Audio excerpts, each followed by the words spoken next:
Rumi said, if words come from the heart, they will enter the heart. Last year, I spent 145 days walking across the land I call home. I started at the edge of the sea and walked through heat, dust and rain until I reached the soft snow of my beloved Kashmir. I wanted to know precisely what it was that I loved. Was it this land? Was it a people? Was it a set of ideas? Almost immediately after I began walking, my knee started to pain. Like a hungry wolf, it would follow me everywhere I went, waiting for me to stop. And then I started to notice something. Every time I would think about stopping, every time I considered giving up, someone would come and gift me the energy to continue. Once it was a lovely little girl with a beautiful letter. Another time an old lady. Then a man who suddenly ran up to me and hugged me.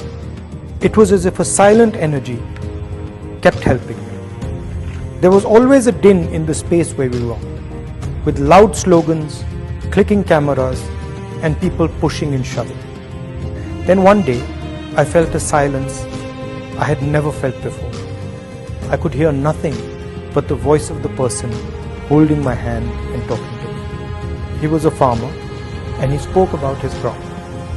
He was crying as he showed me the strands of rotten cotton. There was nothing I could say, so I stopped walking and hugged him. It happened with children, with mothers, with students.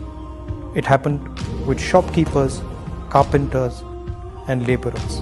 It happened with soldiers. Now, I would almost never hear myself or the crowd.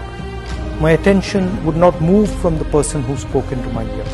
The object of my love had suddenly revealed herself.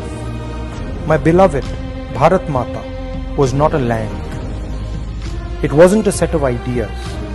It wasn't a particular culture, history, or religion. It was the voice of every single Indian, no matter how weak or strong. India was the happiness, the fear, and the pain hidden deep inside all the voices.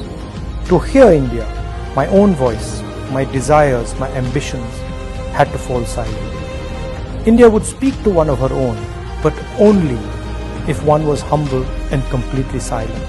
How simple it had turned out to be. I had been looking in the river for that which could only be found in the sea.